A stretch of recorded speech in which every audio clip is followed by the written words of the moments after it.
नमस्कार दोस्तों, मैं अमित कुमार सिंह अन अकेडमी के इस लर्निंग प्लेटफॉर्म पे आपका स्वागत करता हूँ। Crack UPSC CSC with Hindi यह भारत का सबसे बड़ा लर्निंग प्लेटफॉर्म है। आज जो यूपीएससी सीएससी हिंदी है, यह भारत का सबसे बड़ा लर्निंग प्लेटफॉर्म है। अगर आप हमारे चैनल यूपीएससी सीएससी हिंदी को जब सब्सक्राइब करेंगे तो आपको यहाँ मिलेगा डेली लाइव क्लास। आपको मिलेगा यहाँ पे daily live class, live test and quiz, structured course मिलेगा और अनलिमिटेड एक्सेस मिलेगा। मतलब आप एक ही वीडियो को कई बार सब्सक्राइब कर सकते हैं और आप उसको देख सकते हैं। इसके लिए आपको क्या करना होगा? इसके लिए आपको अन अकेडमी लर्निंग ऐप डाउनलोड करना पड़ेगा। इसके लिए आपको अन अकेडमी लर्निंग ऐप डाउनलोड करना पड़ेगा। अपने दोस्त अपने बारे में हम बता दें कि मैं अमित कुमार सिंह दिल्ली विश्वविद्यालय से ग्रेजुएशन और पोस्ट ग्रेजुएशन किया हूँ तथा विगत 5 वर्षों से दिल्ली और इलाहाबाद के विभिन्न कोचिंग संस्थानों में हम करंट अफेयर्स, स्टैटिक जीके और हिस्ट्री पढ़ाता रहा हूँ। मैं यूपीएससी का 2 बार और यूपीपीएससी का 3 बार इंटरव्यू दिया हूँ तथा अन्य स्टेट पीसीएसओं का भी एग्जाम मैं लगातार देता रहा हूँ। दोस्तों, आज अन अकेडमी एक ऐसा प्लेटफॉर्म है जहां भारत के सभी बेस्ट एजुकेटर जुड़े हुए हैं, चाहे वो किसी भी क्षेत्र के हों। आज वो सभी अन अकेडमी के इस प्लेटफॉर्म से जुड़े हुए हैं। इसलिए दोस्त, आप इसका फायदा उठाइए और अन अकेडमी के इस प्लेटफॉर्म से जुड़िए और अपने लक्ष्य को प्राप्ति करने में आप उनको सहायक बनाइए। यहाँ पे दोस्त, यहाँ यूपीएससी सीएससी हिंदी चैनल पे जो भी सिलेबस है वो कम्प्रिहेंसिव सिलेबस है। यहाँ पे जो भी सिलेबस है वो कम्प्रिहेंसिव सिलेबस मिलेगा।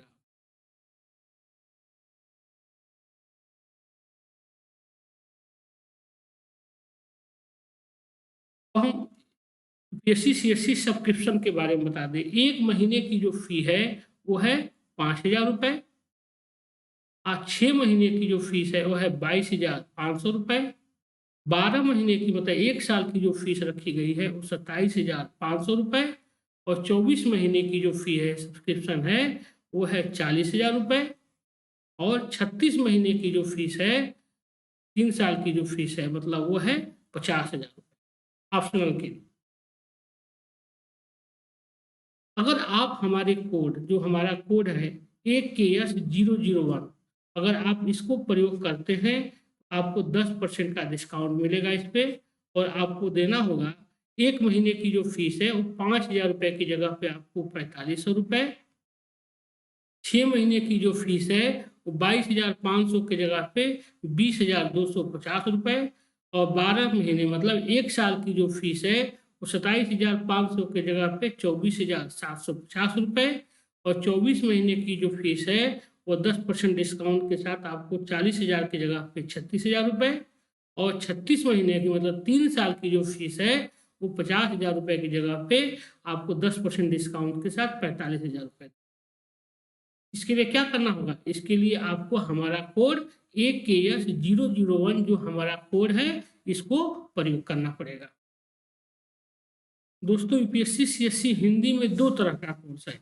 एक है प्लस कोर्स, दूसरा है आइकॉनिक कोर्स। तो सबसे पहले हम देखते हैं प्लस कोर्स।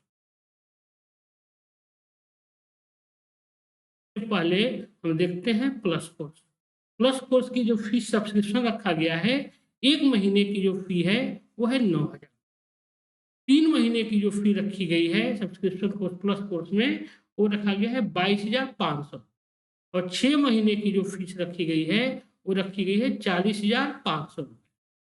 12 महीने मतलब 1 साल की जो फीस रखी गई है वो रखी गई है 49,500 और 24 महीने मतलब 2 साल की जो फी रखी गई है वो रखी गई है 72,000 रुपये और 36 महीने मतलब 3 साल का जो फीस रखा गया है सब्सक्रिप्शन रखा गया है वो रखा गया है 90,000 रुपये।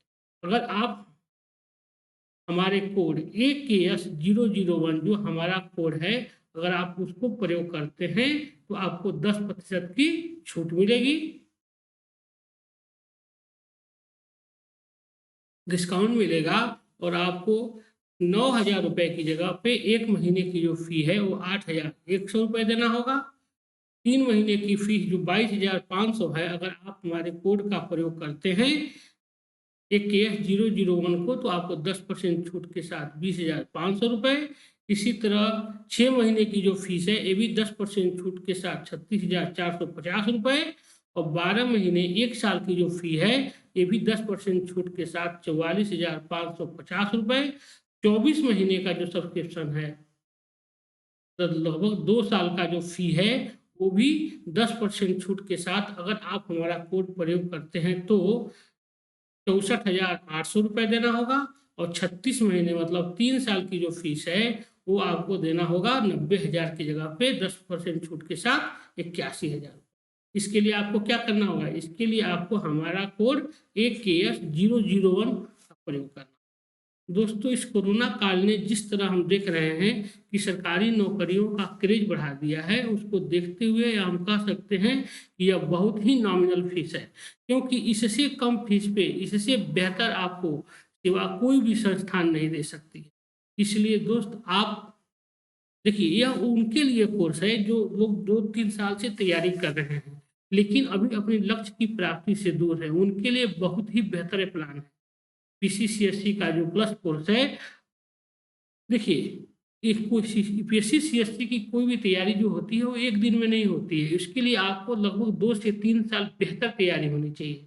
उसके लिए आप लोग प्लस कोर्स से आप लोग जुड़ सकते हैं, क्योंकि यह एक बहुत ही बेहतर प्लान है, जहाँ सबसे बड़ी चीज़ है कि आप अपने मनपसंद एजुकेटर से जिससे भी पढ़ने की इच्छा होगी आप उससे पढ़ सकते हैं, और इतने कम फीस में आप अपने घर में बैठ के, आप अपने शहरों से बैठ रहकर आप इसकी पढ़ाई कर सकते हैं ऑनलाइन। आपको कहीं भी जाने की इसके लिए ज़रूरत नहीं पड़ेगी। आपको सब कुछ प्रोवाइड कराया जाएगा।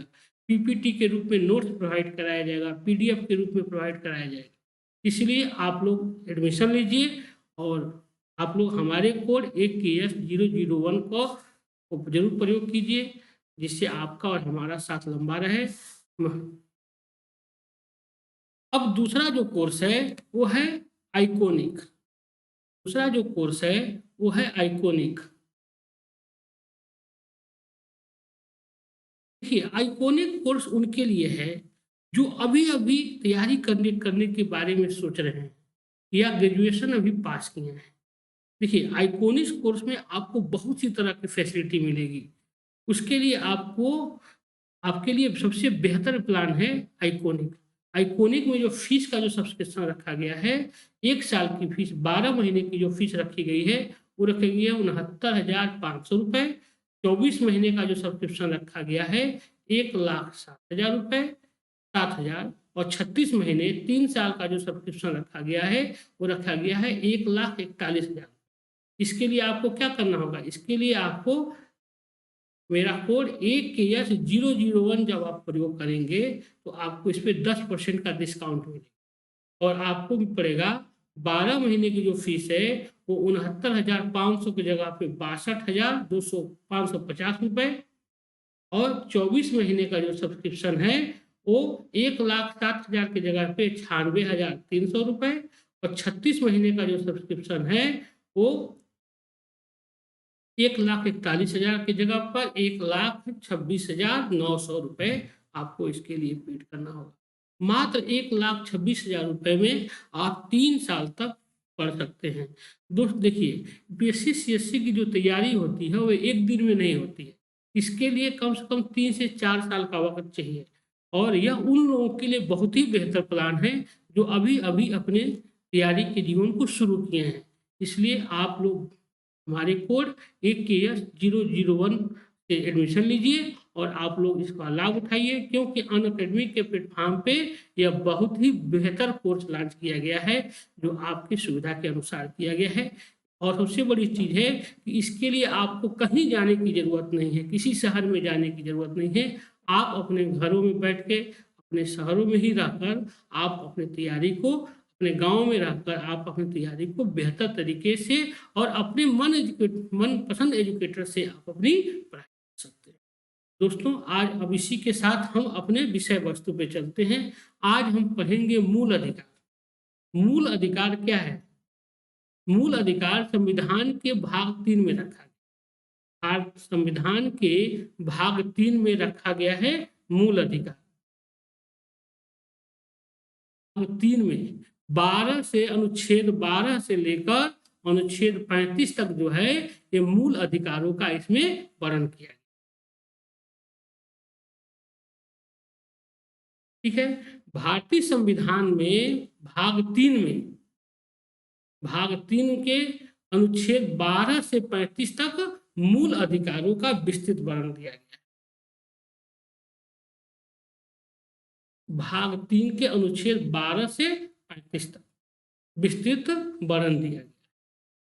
इस संबंध में भारत का संविधान अमेरिका के संविधान में वर्णित अधिकार पत्र बिल ऑफ राइट्स 1791 से प्रभावित है। मतलब मूल अधिकार का जो है वो कहाँ से लिया गया है? अमेरिका के संविधान से लिया। मूल अधिकारों का तात्पर्य होता है, फंडामेंटल राइट्स का तात्पर्य होता है राजनीतिक लोकतंत्र के आदर्शों की प्राप्ति। राजनीतिक लोकतंत्र का जो आदर्श होता है, लोगों के अधिकार होते हैं, जीने का अधिकार, समता का अधिकार, समानता का अधिकार, स्वतंत्रता का अधिकार, शिक्षा का अधिकार, धार्मिक अधिकार, सभी की रक्षा करने का जो लोकतंत्र का एक आदर्श है वह किसमें दिया गया है? इसी को मूल अधिकार कहते हैं।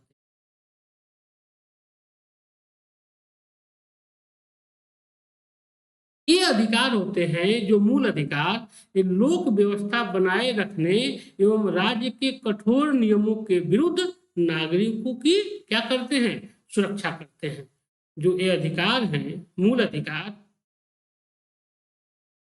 देश में लोक व्यवस्था बनाए रखने एवं राज्य के कठोर नियमों के विरुद्ध नागरिकों को क्या करते हैं? ये सुरक्षा प्रदान करते हैं। मूल अधिकार व्यक्ति के जीवन की स्वतंत्रता अभिवृद्धि के लिए आवश्यक है। इन अधिकारों में राज्य का कम से कम हस्तक्षेप हो, इसलिए अधिकांश मामलों में संविधान द्वारा इन्हें न्यायिक संरक्षण, जुडिशियल प्रोटेक्शन दिया गया। देखिए, कहने का मतलब क्या हुआ? मूल अधिकार क्या है? जीवन की स्वतंत्रता की अभिवृद्धि है। लोगों को अपने जीवन को किस तरह से जीना है, क्या क्या स्वतंत्रता चाहिए, यह सभी को किसमें? मूल अधिकार में समाहित किया गया है, मूल अधिकार में दिया गया है।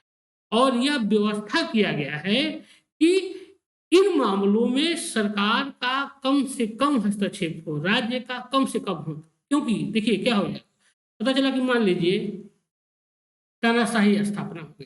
तानाशाही में क्या हुआ? मान लीजिए मूल अधिकार में जो आपको स्वतंत्रता दी गई है उसको सरकार किसी तरीके से प्रतिबंधित कर दिया। देखिए, कुछ मामलों में तो ये रखा गया है कि सरकारें इसको प्रतिबंधित कर सकती हैं। जैसे मान लीजिए युद्ध की स्थिति बनती है या ऐसी आपात स्थिति बनती है तो इसमें प्रतिबंधित किया जा सकता है आपके मूल अधिकारों को। लेकिन मान लीजिए कि स्थिति सामान्य हो, अगर उस स्थिति में अगर आपके मूल अधिकारों का तो अगर प्रतिबंधित कर दिया जाए तो यह आपके अधिकार का हनन होगा और संविधान की मूल भावना के यह खिलाफ होगा। इसीलिए मूल अधिकार को के जितने जो हैं उसको किसमें रखा गया है? संविधान द्वारा इन्हें न्यायिक संरक्षण, जुडिशियल प्रोटेक्शन के अंतर्गत रखा गया है। कि मतलब इस पे अगर किसी व्यक्ति के मूल अधिकारों का हनन होता है तो कोर्ट उसको तुरंत उसको क्या करेगी? संरक्षण प्रदान करेगी। संविधान के भाग 3 को भारत का क्या कहा जाता है? Magna carta. संविधान के भाग 3 को भारत का मैग्ना कार्टा कहा जाता है। मैग्ना कार्टा इंग्लैंड के राजा जॉन द्वारा 15 जून 1215 को जारी किया गया था। एक लिखित घोषणा पत्र था, चार्टर था, जिसमें लोगों की स्वतंत्रताओं एवं अधिकारों का उल्लेख किया गया। इसी तरह जैसे ब्रिटेन में पहली बार जो मैग्ना कार्टा लागू किया गया था, जारी किया गया था, किसके द्वारा? यह किया गया था इंग्लैंड के राजा जॉन के द्वारा। इसमें क्या था? यह एक चार्टर था, घोषणा पत्र था, जिसमें लोगों की स्वतंत्रताओं एवं उनके अधिकारों, स्वतंत्रता, बंधुता, उनके अधिकारों का उल्लेख किया गया था। उसी तरह भारत का जो मूल अधिकार है यह क्या है? यह एक तरह से मैग्ना कार्टा है, घोषणा पत्र है संविधान का। जो लोगों की स्वतंत्रता, बंधुता, उनके अधिकारों से उनको क्या करती है, परिचित कराती है।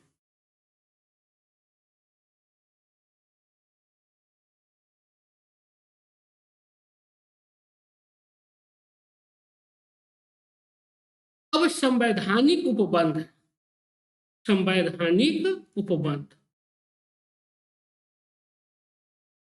केवल जो भारतीय नागरिकों को प्राप्त है मूल अधिकार, केवल भारतीय नागरिकों को प्राप्त क्या मूल अधिकार।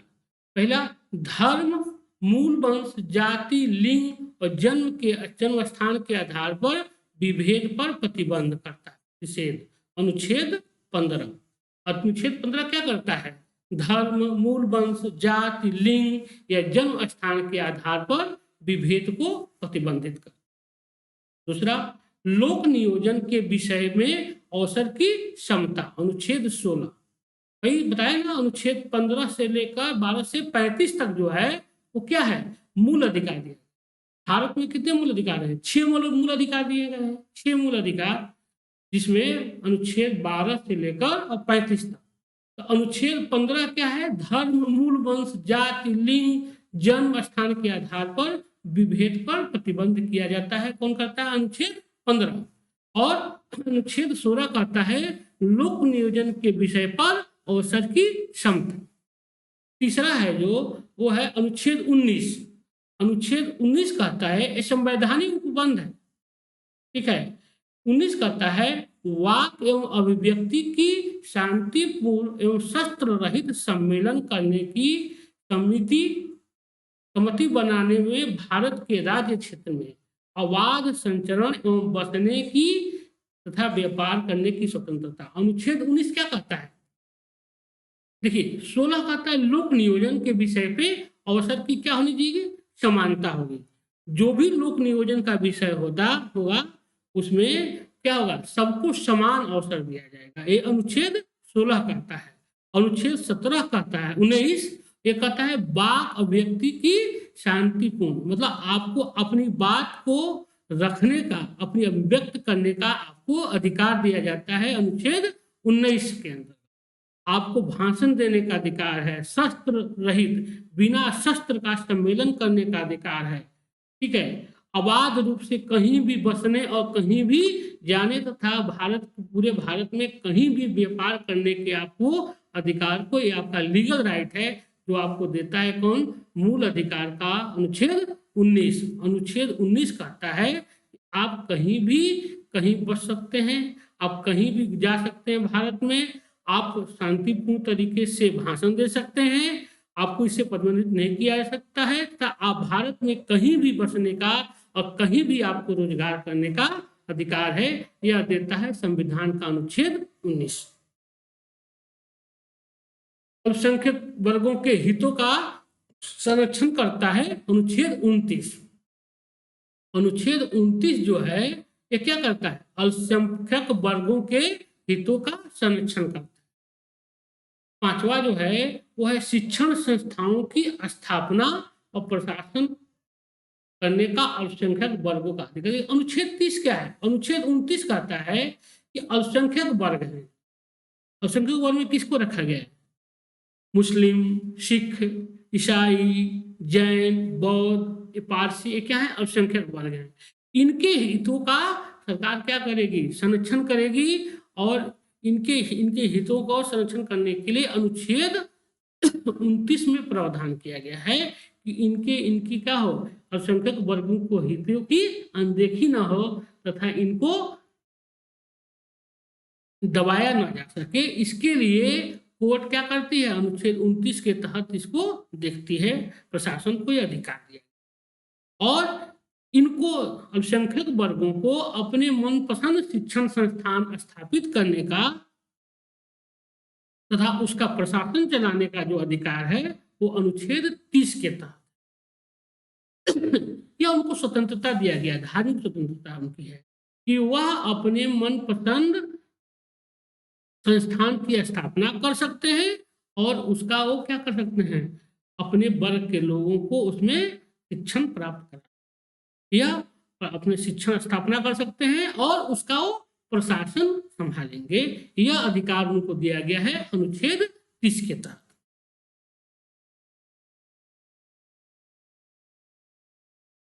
भारतीय एवं विदेशी नागरिकों के जो प्राप्त मूल अधिकार हैं, जो दोनों को दिया गया है, जो भारतीय नागरिकों को भी प्राप्त है और विदेशी नागरिकों को प्राप्त। पहला है विधि के समक्ष क्षमता और विधियों का समान संरक्षण, अनुच्छेद 14। मतलब कानून के सामने चाहे वह विदेशी नागरिक हो या भारतीय नागरिक, उसको क्या रखा गया है, समान माना गया है और विधियों के तहत, कानून के तहत उनको समान संरक्षण दिया गया है। यह अनुच्छेद 14 कहता है। अनुच्छेद 14 कहता है कि विधि के समक्ष, कानून के समक्ष क्या है, चाहे वो देशी लोग हों या विदेशी हैं, दोनों को समान अवसर मिलेगा और उनको समान संरक्षण प्रदान किया। यह है अनुच्छेद 14। अनुच्छेद 20 है जो दोनों को प्राप्त है, अपराधों के लिए दोष सिद्धि के संबंध में संरक्षण। मतलब अगर एक देशी व्यक्ति और एक विदेशी व्यक्ति किसी अपराध में संलिप्त हैं तो उनको क्या होगा, उनको दंड देते समय कोई भेदभाव नहीं किया जाएगा। ये नहीं कि अगर कोई विदेशी व्यक्ति के हाथ से हत्या हो गई है तो उसको फांसी की सजा अगर हो जाएगी तो भारतीय व्यक्ति को उससे छूट दे दी जाएगी, ऐसा नहीं है। विधि के समक्ष क्या है, वो दोनों समान हैं और उनको उनके कृत्य के अनुसार उनको दंड दिया जाएगा। यहाँ पे दोनों को दंड समान रूप से मिलेगा। तीसरा है जो वो है जीवन का अधिकार, अनुच्छेद 21। अनुच्छेद 21 है क्या, जीवन का अधिकार। मतलब भारतीय नागरिकों और विदेशी नागरिकों दोनों को समान जीवन जीने का अधिकार है। मतलब उनको जीने का अधिकार दिया गया है, जीवन का अधिकार है, उससे उनको वंचित नहीं किया जा सकता है, चाहे वो विदेशी नागरिक हो वो चाहे या भारतीय नागरिक। शिक्षा का अधिकार, अनुच्छेद 21A। शिक्षा के अधिकार के तहत भी न विदेशी नागरिकों को वंचित किया जा सकता है किसी शिक्षण संस्थान में एडमिशन लेने से या अपने मनपसंद शिक्षण संस्थान में पढ़ने से, और भारतीय लोगों को भी नहीं। यहाँ भी क्या है, यहाँ भी दोनों को बराबर अधिकार दिए गए हैं शिक्षा प्राप्त करने। पांचवा है कुछ दशाओं में गिरफ्तारी एवं निरोध से संरक्षण, अनुच्छेद 22 के अनुसार कुछ दशा में गिरफ्तारी और निरोध दोनों से जो संरक्षण भारतीय लोगों को मिला हुआ है वही किसको मिलता है, वही संरक्षण विदेशियों को भी दिया गया है। यह है भारतीयों और विदेशी नागरिकों के समान मूल अधिकार। अगला है धर्म एवं संस्कृति। धर्म एवं संस्कृति की स्वतंत्रता का अधिकार दिया गया है, अनुच्छेद 25, 26, 27 और 28। मतलब चाहे वो देशी व्यक्ति हो या विदेशी व्यक्ति है, दोनों को अपने धर्म के अनुसार, अपने संस्कृति के अनुसार अपना जीवन यापन करना है, चाहे वो विदेशी भी व्यक्ति है चाहे वो भारतीय हो। मतलब उसको अपने स्वतंत्रता का अधिकार है धर्म एवं संस्कृति के अनुसार। यह अनुच्छेद 25, 26, 27 और 28 जो है यह सबको बराबर करता है। किसको, विदेशी व्यक्ति को भी और भारतीय व्यक्ति, देशी व्यक्ति। अब हम एक एक करेंगे। पहला पढ़ेंगे अनुच्छेद 12। अनुच्छेद 12 में राज्य की परिभाषा है कि राज्य आखिर क्या होता है। अनुच्छेद 12 में मूल अधिकारों के संदर्भ में राज्य, स्टेट शब्द को परिभाषित किया गया। अनुच्छेद 12 में क्या किया गया है, अनुच्छेद 12 में मूल अधिकारों के संदर्भ में राज्य शब्द, स्टेट शब्द को परिभाषित किया कि आखिर राज्य क्या होता है, राज्य के अंदर कौन कौन लोग आते हैं, राज्य कैसे बनता है, इसका किसमें किया गया है, अनुच्छेद 12 में। राज्य के अंतर्गत निम्नलिखित निकायों को शामिल किया गया। राज्य भारत सरकार एवं संसद। ठीक, क्या है? पहला जो है वो है भारत सरकार एवं संसद, मतलब भारत में जनता के द्वारा जो एक चुनी गई सरकार होगी वो, और संसद, ये भी क्या है? राज्य की परिभाषा, राज्य के अंतर्गत ही आते हैं। दूसरा, प्रत्येक राज्य की सरकार एवं विधानमंडल, क्योंकि भारत क्या है? राज्यों का संघ है, इसलिए राज्य की परिभाषा के अंतर्गत प्रत्येक राज्य की राज्य सरकारें आएंगी और उनके विधान, निर्वाचित विधान मंडल। तीसरा, भारत के राज्य क्षेत्र के अंदर अथवा भारत सरकार के नियंत्रण के अंतर्गत सभी स्थानीय अन्य प्राधिकारी, इसके बावजूद अगर जो अधिकारी हैं जो भारत सरकार के या भारत के राज्य क्षेत्र के हैं, जैसे केंद्र शासित प्रदेश हैं, इनके भी जो सरकार होगी, नियंत्रण इनका जो होगा वो क्या होगा, और सभी स्थानीय अधिकारी जो हैं वो राज्य के अंतर्गत आते हैं। यह भी अनुच्छेद 12 के तहत ये राज्य की परिभाषा की। अगला जो है, उच्चतम न्यायालय के अनुसार ऐसी निजी इकाई अथवा एजेंसी को भी राज्य की परिभाषा के अंतर्गत शामिल किया जाएगा जो राज्य की संस्था के रूप में कार्य करे। उच्चतम न्यायालय के अनुसार ऐसी निजी इकाई अथवा एजेंसी को भी राज्य की परिभाषा के अंतर्गत शामिल किया जाएगा। मतलब क्या हुआ? एक क्षेत्र में रहने वाले, चाहे वो कोई भी हो, सरकार हो, राष्ट्रपति हो, संसद हो, विधानसभाएं हो राज्यों की, चाहे कोई भी अधिकारी हो, कोई भी पदाधिकारी हो, या इनसे इतर कोई भी क्या हो, कोई भी राज्य क्षेत्र हो, वो सभी को मिलाकर ही क्या बनता है? राज्य की परिभाषा होता है। यही अनुच्छेद, मूल अधिकार के अनुच्छेद 12 के अंदर, उसमें क्या है? उसमें राज्य की सभी संस्थाओं को शामिल किया जाता है, चाहे वह प्राइवेट सेक्टर की संस्था हो या सरकारी स्तर की संस्था। मूल अधिकार नागरिकों को समानतः राज्य के विरुद्ध उपलब्ध होते हैं। मूल अधिकार क्या है? मूल अधिकार राज्यों के विरुद्ध, मतलब देखिए बहुत सी चीजें ऐसी हैं कि जो सरकार नहीं भी देना चाहती है लेकिन उसकी मजबूरी होती है देना, इसीलिए किसको कहा गया है कि मूल अधिकार जो होते हैं क्या होते हैं? राज्य के विरुद्ध होते हैं। राज्य न चाहते हुए भी इसको लोगों को देना पड़ता है। इसीलिए मूल अधिकार नागरिकों को समानता राज्य के विरुद्ध उपलब्ध होते हैं।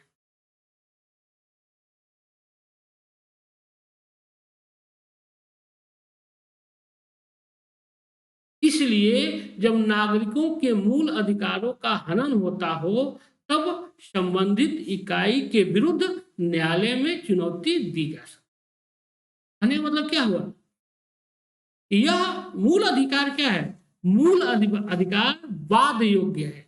वाद योग्य का मतलब होता है कि इसको न्यायालय में चुनौती दी जा सकती है। वाद योग्य क्या मतलब होता है? कि इसको न्यायालय में चुनौती दी जा सकती है।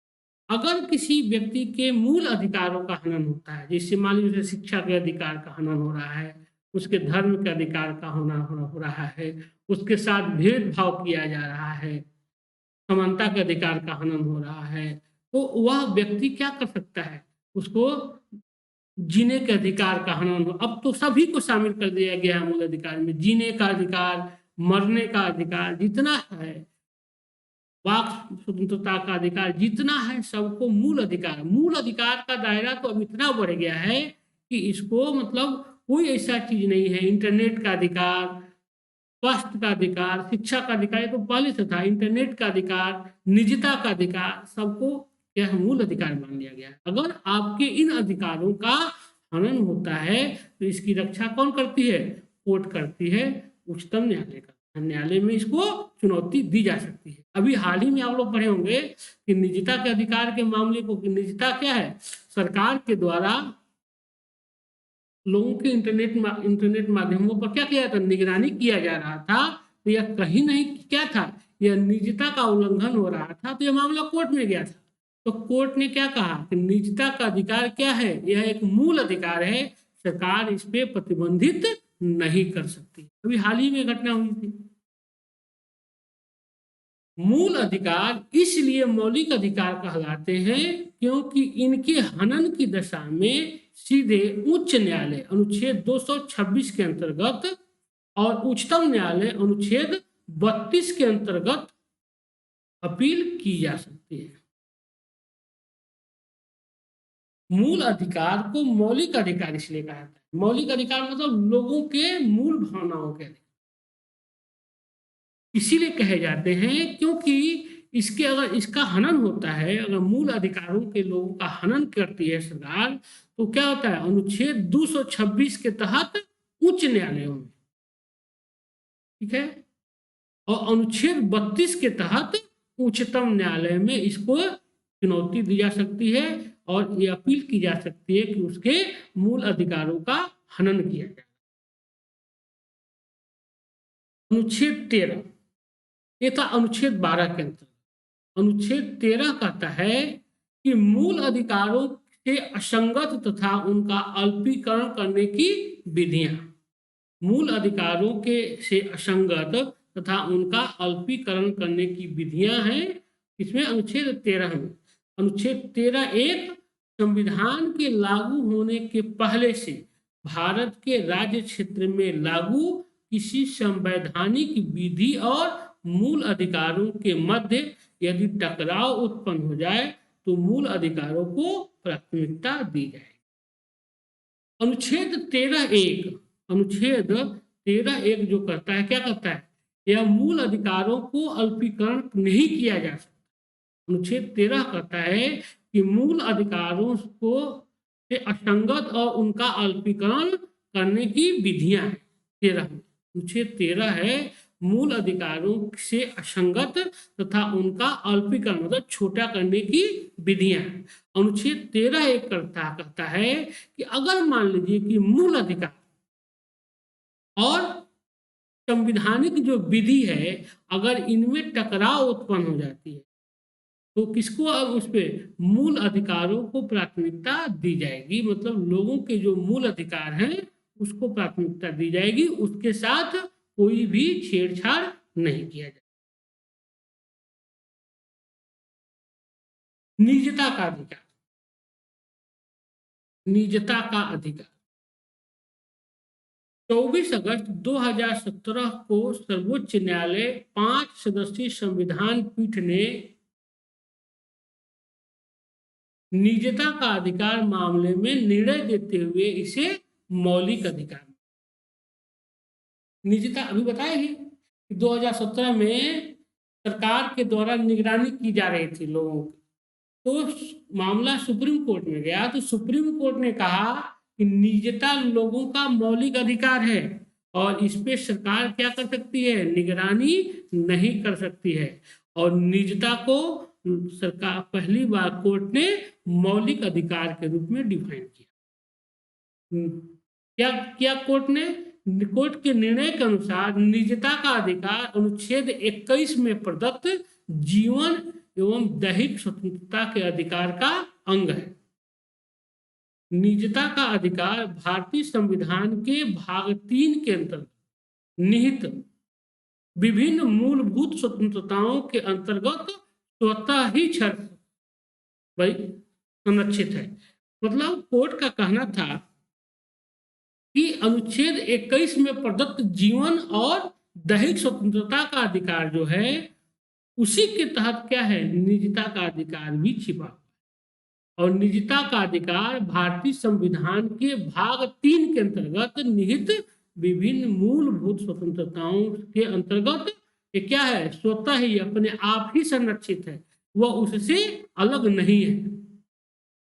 जो मूलभूत जो स्वतंत्रताएं मिली हुई हैं, जीवन का अधिकार, कहीं भी आवागमन करने का अनुसार, वाक पटुता का अधिकार, उसी के तहत निजता का अधिकार भी उसी स्वतंत्रता में की भावना में उसी में संरक्षित है, उससे अलग नहीं है। अब हम देखेंगे कि मूल अधिकार अभी बताया ही थे कि 6 मूल अधिकार हैं। मूल अधिकार अब यहां से हम शुरू करते हैं कि मूल अधिकार कितने मूल अधिकार दिए गए हैं संविधान में, 6 मूल अधिकार। 6 मूल अधिकार हैं। पहला है समता का अधिकार, अनुच्छेद 14 से 18। अभी हम एक-एक करके इसका अध्ययन करेंगे। समता का अधिकार अनुच्छेद 14 से 18, स्वतंत्रता का अधिकार अनुच्छेद 19 से 22, शोषण के विरुद्ध अधिकार अनुच्छेद 23-24, संवैधानिक उपचारों का अधिकार अनुच्छेद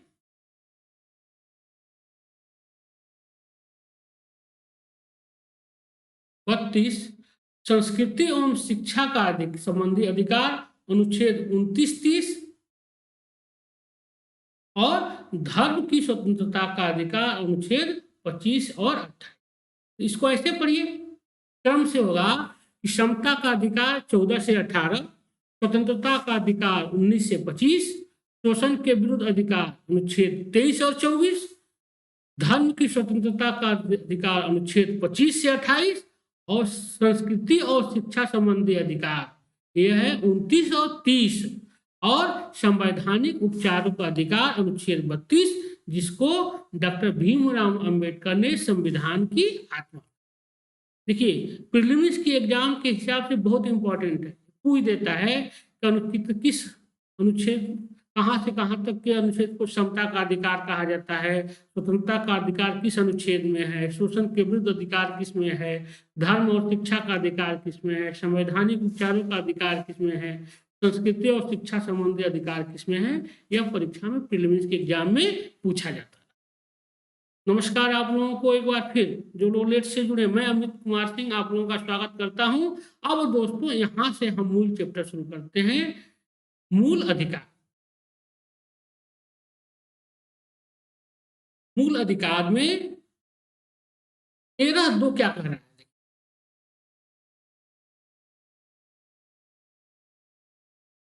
सरकार के द्वारा ऐसी किसी भी विधि का निर्माण नहीं किया जाएगा जिससे मूल अधिकारों को छीन लिया जाए। देखिए, अनुच्छेद 12 और 12 से हम लोग पढ़ते हैं ना कि 12 से 35 तक क्या है, मूल अधिकार दिए गए हैं।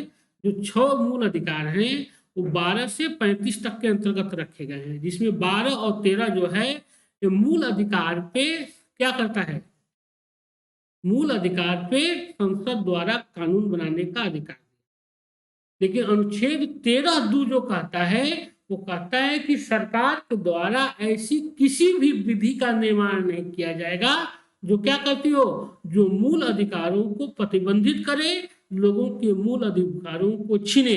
अगर ऐसा काम संसद करती है तो इसीलिए मूल अधिकारों को कोर्ट के अंदर, सुप्रीम कोर्ट और हाई कोर्ट के अंदर समीक्षा करने का अधिकार दिया गया है। वह उनको संरक्षण दिया गया है कोर्ट के द्वारा कि अगर कोर्ट को यह लगता है कि लोगों के अधिकारों की हनन सरकार कर रही है तो कोर्ट उस पर कार्रवाई कर सकता है।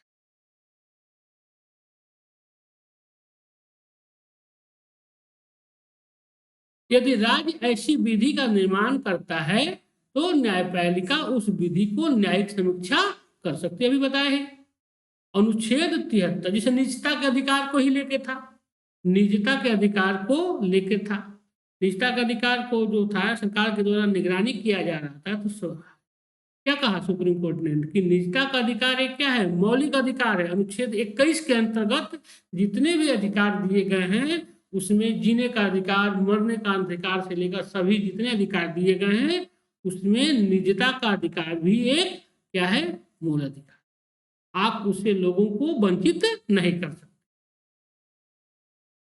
अनुच्छेद 73(3) यह अनुच्छेद विधि को परिभाषित करता है। विधि के अंतर्गत निम्नलिखित को शामिल किया जाता है। यहाँ यह मूल अधिकार नहीं है, लेकिन अनुच्छेद 73(3) जो है किसको, ये लॉ को परिभाषा देता है, लॉ को परिभाषित करता है। अनुच्छेद 73(3) विधि के अंतर्गत निम्नलिखित को रखा गया है, संसद अथवा राज्य विधानमंडलों द्वारा पारित विधियां। ठीक है। दूसरा, राष्ट्रपति अथवा राज्यपालों द्वारा जारी अध्यादेश। तीसरा, शासकीय आदेश, उपविधि, नियम, विनियम और अधिसूचना। और चौथा, विधि का बल रखने वाली रूढ़ियां एवं प्रथाएं। ये क्या गया है, 73(3) के तहत इसको यह क्या किया गया है, कानून 73(3) के तहत एक विधि को परिभाषित करते हैं, कानून को, लॉ को ये परिभाषित करते हैं। तो हम देखते हैं कि मूल अधिकारों की संशोधनीयता, संशोधन संविधान के लागू होने के बाद से ही यह विवाद का विषय रहा कि क्या अनुच्छेद 368 के अधीन संविधान संशोधन के माध्यम से मूल अधिकारों को संशोधन किया जा सकता है। इस संदर्भ में न्यायपालिका का दृष्टिकोण विभिन्न वादों से भिन्न रहा है, जिसका विवरण इस प्रकार। जब संविधान लागू किया गया और जब उसमें मूल अधिकार जो 6 मूल अधिकार दिए गए, तो उस समय जब संविधान लागू किया गया तो 7 मूल अधिकार थे। लेकिन हम देखते हैं कि 1978 में जो 44वां संविधान, 1974 में जब 44वां संविधान संशोधन हुआ, उसमें संपत्ति के अधिकार को मूल अधिकार से निकाल कर क्या बना दिया गया, विधि का अधिकार बना दिया गया। तो उसके बाद से 44वें संविधान संशोधन द्वारा जब उसको एक विधि का अधिकार बना दिया गया तो 6 मूल अधिकार हो। तो यह संविधान के निर्माण के समय से ही यह विवाद का विषय रहा कि क्या मूल अधिकारों को तो संशोधन किया जा सकता है कि नहीं। मतलब लोगों को जो संविधान के द्वारा प्रदत्त मूल अधिकार हैं उस पर सरकार क्या करती है, वो क्या करते हैं, उसमें संशोधन कर सकती है कि नहीं। अगर जब भी इस पे प्रयास किया गया तो इस पे कोर्ट ने अपने अलग अलग वादों में सरकार के, मतलब सुप्रीम कोर्ट ने अपने अलग अलग वादों में इस पे अपना निर्णय भिन्न भिन्न दिया है, जिसका हम एक एक करके अध्ययन करेंगे। सबसे पहला जो विवाद गया था कोर्ट के सामने वो था शंकरी प्रसाद बनाम भारत संघ। शंकरी प्रसाद बनाम भारत संघवाद 1951। इसमें सर्वोच्च न्यायालय ने माना कि अनुच्छेद 368 अनुच्छेद 13(2) के अंतर्गत परिभाषित विधि में शामिल नहीं है, इसलिए संसद संविधान द्वारा मौलिक अधिकारों में संशोधन कर सकती।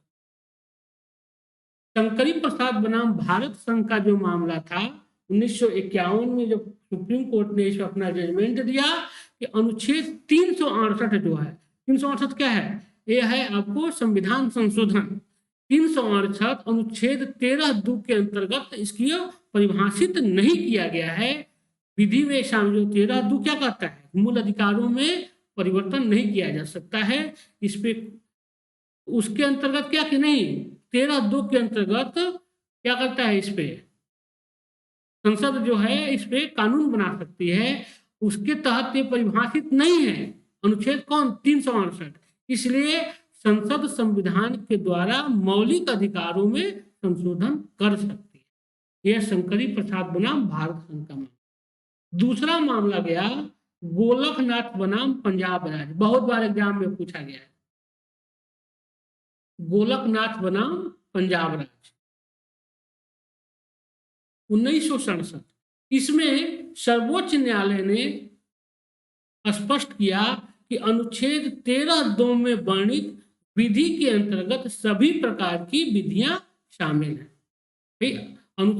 इसमें क्या कहा, 1951 में शंकरी प्रसाद बनाम भारत संघ के मामले में सुप्रीम कोर्ट ने कहा कि अनुच्छेद 13(2) के अंतर्गत कोई भी, मतलब अनुच्छेद 368 जो संविधान संशोधन का विषय है ये शामिल नहीं है, परिभाषित नहीं किया गया है। लेकिन सुप्रीम कोर्ट ने अपने ही फैसले को पलटते हुए गोलकनाथ बनाम पंजाब राज्य मामले में कहा कि सर्वोच्च न्यायालय ने स्पष्ट किया कि अनुच्छेद 13(2) में वर्णित विधियों में के अंतर्गत संविधान की जितनी विधियां हैं वो सब शामिल हैं। मतलब इसमें क्या है, वो 368 भी शामिल है। इसलिए इसमें क्या किया जा सकता है, इसमें संशोधन नहीं किया जा सकता। गोलकनाथ बनाम पंजाब। तो क्या होगा, अगर सभी शामिल हैं तो सामान्य विधियों में विधि तथा संविधान संशोधन विधि अतः संसद अनुच्छेद 368 के अंतर्गत संविधान संशोधन द्वारा भी मौलिक अधिकारों को कम नहीं कर सकते। यह था गोलकनाथ बनाम पंजाब राज्य। लेकिन तीसरा मामला आया केशवानंद भारती बनाम केरल राज्य। केशवानंद भारती बनाम केरल राज्य।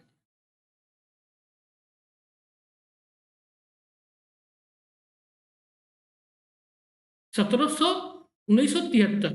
इस बाद में पुनः न्यायालय ने स्पष्ट किया कि संसद संविधान के किसी भी भाग में संशोधन कर सकती है, परंतु इसी बाद में संविधान के आधारभूत ढांचे का मूल ढांचा के सिद्धांत को प्रतिपादित किया गया। यही एग्जाम में पूछता है, आधारभूत ढांचे का सिद्धांत किस वाद में दिया गया था, या मूलभूत ढांचे का सिद्धांत किस वाद में दिया गया था? वो था केशवानंद भारती बनाम केरल राज्य। देखिए, गोलकनाथ बनाम पंजाब राज्य के मामले में कहा कि 13(2) के अंतर्गत जितनी विधियां हैं सब शामिल हैं, इसलिए संसद इसमें क्या कर सकती है? मूल अधिकार में संशोधन नहीं कर सकती है या उनको कम नहीं कर सकती है। लेकिन केशवानंद बनाम केरल राज्य के मामले जो 1973 में आया, उसमें कहा, सुप्रीम कोर्ट ने पुनः परिभाषित किया कि संविधान के किसी भी भाग में संसद क्या कर सकती है? संविधान के किसी भाग में भी संशोधन कर सकती है, परंतु इसी बाद में संविधान के आधारभूत ढांचे का सिद्धांत। मतलब क्या कहा? इसका मतलब यह हुआ कि संविधान के मूल अधिकार में संशोधन करते हुए यह देखा जाएगा कि संविधान की इससे मौलिकता प्रभावित न हो। संविधान की जो मौलिकता है यह इससे क्या हो? प्रभावित न हो। यह आपको पता चला कि ऐसा चेंजिंग कर दिया गया कि संविधान जो है अपने मूल ढांचे को ही खो दे, अपने मूल स्वरूप को ही खो दे। यह ध्यान में रखकर ही इसमें संशोधन किया जा सकता है। इसी को सुप्रीम कोर्ट ने मूल ढांचे के सिद्धांत के नाम से प्रतिपादित किया। जो एग्जाम में यही पूछा जाता है कि किस वाद में सुप्रीम कोर्ट ने मूल ढांचे का सिद्धांत दिया था? वो था केशवानंद भारती बनाम केरल राज्य।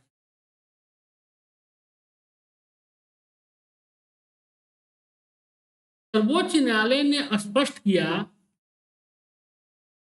कि संसद संविधान के मूल ढांचे में परिवर्तन नहीं कर सकता है। इस मामले में गठित संविधान पीठ अब तक की सबसे बड़ी पीठ 13 पीठ, अब तो अयोध्या वाले मामले पे उस समय की थी, अतः इसी का निर्णय माने। मतलब उस समय की सबसे बड़ी पीठ का गठन किया गया था, जिसमें कितने? 13 जज थे। अब तक की सबसे बड़ी पीठ थी। इस पीठ का फैसला था कि संविधान में इसमें संविधान को अधिकार है संसद को कि वह परिवर्तन कर सकती है, लेकिन मूल ढांचा का सिद्धांत दिया कि ऐसा कोई परिवर्तन नहीं कर सकती है जिससे संविधान की मौलिकता ही समाप्त हो जाए, उसके मूल ढांचा पर प्रभाव पड़े। इसीलिए इसको मूल ढांचा का सिद्धांत दिया था। इसमें वो परिवर्तन नहीं कर सकती है। यह 13 जजों की खंडपीठ का फैसला था। संपत्ति के अधिकार, राइट ऑफ प्रॉपर्टी, संपत्ति का अधिकार, राइट ऑफ प्रॉपर्टी पहले मूल अधिकार में था, लेकिन 44वें संविधान संशोधन 1978 के द्वारा यह मूल अधिकारों की श्रेणी से हटाकर इसको क्या बना दिया? लीगल राइट बना दिया गया, विधि का अधिकार बना दिया। संपत्ति का अधिकार पहले क्या था? अभी हम बता ही थे कि पहले 7 अधिकार थे, मौलिक अधिकार 7 को, लेकिन जब मोरारजी देसाई की सरकार बनी तो 1944वां संविधान संशोधन किया गया 1978 में। उसके तहत क्या किया गया? उसके तहत संपत्ति के अधिकार को हटा करके उसको मौलिक अधिकार, संपत्ति के अधिकार को मौलिक अधिकार की श्रेणी से हटाकर उसको क्या बना दिया गया? लीगल राइट, विधि का अधिकार बना दिया, विधि का अधिकार बना दिया। अब हम एक एक का अध्ययन करेंगे। मूल अधिकारों में सबसे पहला देखेंगे समता का अधिकार। देखिए परीक्षा में, मेंस के परीक्षा में यही पूछ देता है क्वेश्चन कि समता के अधिकार का आप वर्णन कीजिए अनुच्छेद 14 को जोड़कर, तो आपको इसी को लिखना होगा, समता का अधिकार। अब इसका हम एक एक अनुच्छेद का वर्णन करेंगे। सबसे पहले हम देखेंगे अनुच्छेद 14, ये विधि की समझ समता, कई बार एग्जाम में पूछा गया है। अनुच्छेद 14 क्या है? विधि की समझ समानता या समता किस अनुच्छेद के अंतर्गत है? वो है अनुच्छेद 14। अनुच्छेद 14 के अनुसार राज्य, भारत के राज्य क्षेत्र में किसी भी व्यक्ति को विधि के समक्ष समानता, समता, इक्वलिटी बिफोर लॉ या विधियों के समान संरक्षण से वंचित नहीं करेगा। अनुच्छेद 14 कहता है कि भारत के किसी भी राज्य क्षेत्र का कोई भी नागरिक हो, उसको विधियों के समक्ष, कानून के समक्ष क्या मिलेगा? इक्वलिटी मिलेगा, समानता मिलेगी, और उसके विधियों से, कानून के द्वारा जो संरक्षण प्राप्त हुआ है उसको, उससे उस व्यक्ति को वंचित नहीं किया जा सकता है। यह है अनुच्छेद 14। यह अनुच्छेद केवल किसको, भारतीय नागरिकों तक ही नहीं सीमित है, यह जो है यह विदेशी नागरिकों पर भी लागू होता है। यह विदेशी नागरिकों पर भी लागू होता है। अभी हम लोग पढ़े ही थे कि कौन कौन सा अनुच्छेद देशी और विदेशी दोनों पर लागू होता है, उसमें अनुच्छेद 14 भी था। इस अनुच्छेद के द्वारा प्राप्त संरक्षण केवल नागरिकों तक ही सीमित नहीं है, बल्कि सभी व्यक्तियों पर लागू होते हैं। यह था अनुच्छेद 14। इस व्यक्ति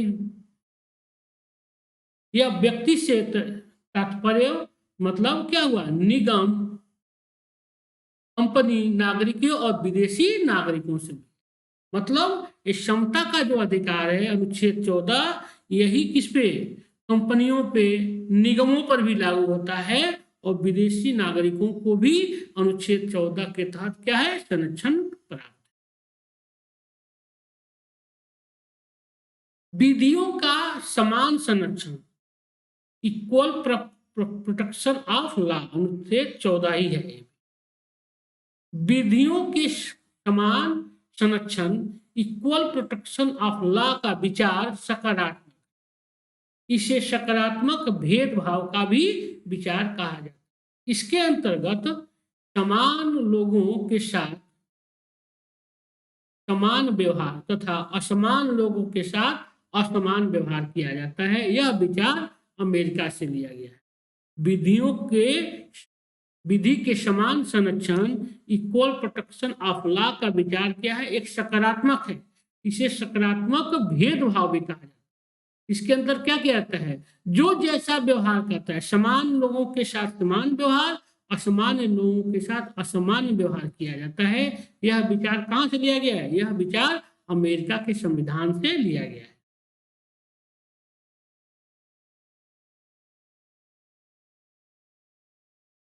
समानता का अधिकार 14 से 18, विधि के समक्ष समता एवं विधियों का समान संरक्षण, अभी जिसको हम लोग पढ़े क्या है? अनुच्छेद 14 है। समानता या समता का अधिकार जो अनुच्छेद 14 से 18 तक है। 14 है विधि के समक्ष समता एवं विधियों का समान संरक्षण, मतलब कानून के समक्ष सब लोग क्या हैं? बराबर हैं, और सबको कानून के रूप से बराबर प्रोटेक्शन मिला हुआ है, चाहे वह व्यक्ति हो, चाहे वह निगम हो, चाहे वह कोई कंपनी हो, चाहे वह विदेशी नागरिक हो, यह सबको समान संरक्षण देता है। दूसरा धर्म, ये अनुच्छेद 15 है। अनुच्छेद 15 है धर्म, मूल वंश, जाति, लिंग या जन्म स्थान के आधार पर विभेद पर यह प्रतिषेध करता है।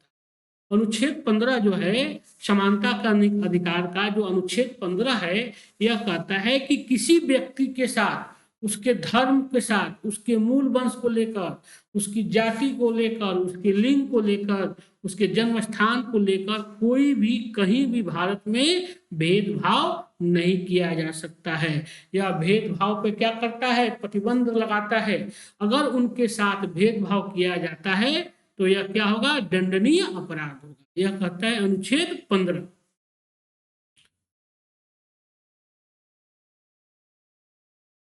तीसरा जो है वो है अनुच्छेद 16। अनुच्छेद 16 जो कहता है वो कहता है लोक नियोजन के विषय में अवसर की समता। मतलब क्या है, लोक नियोजन का जो विषय, सरकार के द्वारा जो भी अवसर उपलब्ध कराए जा रहे हैं रोजगार से लेके जमीन, उसमें क्या है, सभी लोगों को समान अवसर प्रदान किया जाएगा, उससे उनके अधिकारों से वंचित नहीं किया जा सकता है। लोक नियोजन के विषय पर सरकार के द्वारा जो भी अवसर उपलब्ध कराए जाएंगे उसमें उससे किसी को भी वंचित नहीं किया जा सकता है। यह अनुच्छेद 16 करता है। चौथा जो है अनुच्छेद 17, भाई समता के अधिकार 14 से 18 तक है, तो 17 है अस्पृश्यता का अंत। अनुच्छेद 17, अस्पृश्यता मतलब क्या होगा, किसी के साथ छुआछूत, किसी तरह का भेदभाव नहीं किया जा सकता है। ये नहीं कि अगर छुआछूत आप करते हैं, आप किसी के साथ भेदभाव करते हैं उसकी जाति के आधार पर, उसके मूल के आधार पे, उसके कलर के रंग के आधार पे, तो यह क्या होगा, यह एक अपराध माना जाएगा और इसमें उस ये इस पे प्रतिबंधित करता है कौन, अनुच्छेद 17 अस्पृश्यता का अंत करता है। और पांचवा जो है वो है उपाधियों का अंत। अनुच्छेद 18 के अनुसार सेना और अन्य जगहों पे जो उनको छोड़ करके बाकी उपाधियों पर यह प्रतिबंध लगा। इससे क्या होता है, उपाधियों को देने से जो बड़े बड़े पहले उपाधि दी जाती थी राजाओं के द्वारा, अगर उसमें क्या होता था, लोगों में हीन भावना उत्पत्ति होती थी, बाकी लोगों के अधिकारों का हनन होता था। इसलिए अनुच्छेद 18 के अंतर्गत उपाधियों का अंत कर दिया गया, अपवाद स्वरूप सेना और अन्य लोगों की उपाधियों को बने रहने दिया। यह है अनुच्छेद 18। देखिए परीक्षा में सब पूछता है। अनुच्छेद 14 विधि की समक्ष क्षमता, अनुच्छेद 15 धर्म मूल वंश जाति के आधार पर विभेद पर प्रतिषेध, लोक नियोजन के विषय के अवसर की समानता, अनुच्छेद 16 अस्पृश्यता का अंत, अनुच्छेद 17 ये भी पूछता है, उपाधियों का अंत अनुच्छेद 18, ये बहुत ही इंपॉर्टेंट है। मूल अधिकार से प्रश्न रहते ही रहते हैं, वो चाहे प्रीलिम्स का एग्जाम हो चाहे। पहला क्या हो गया, क्षमता का अधिकार 14 से 18 मूल अधिकार। दूसरा जो मूल अधिकार है वो है स्वतंत्रता का अधिकार। दूसरा जो मूल अधिकार है वो है स्वतंत्रता का अधिकार।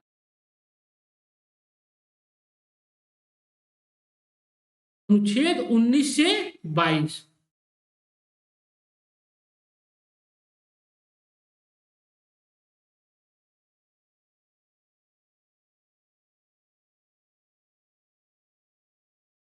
अनुच्छेद 19 से 22 जो है ये क्या है, अनुच्छेद 19 से 22 स्वतंत्रता का अधिकार है। देखिए अभी हम लोग पहला जो मूल अधिकार है वो है समता का अधिकार 14 से 18, और दूसरा जो मूल अधिकार है वो है स्वतंत्रता का अधिकार, वो है 19 से 22।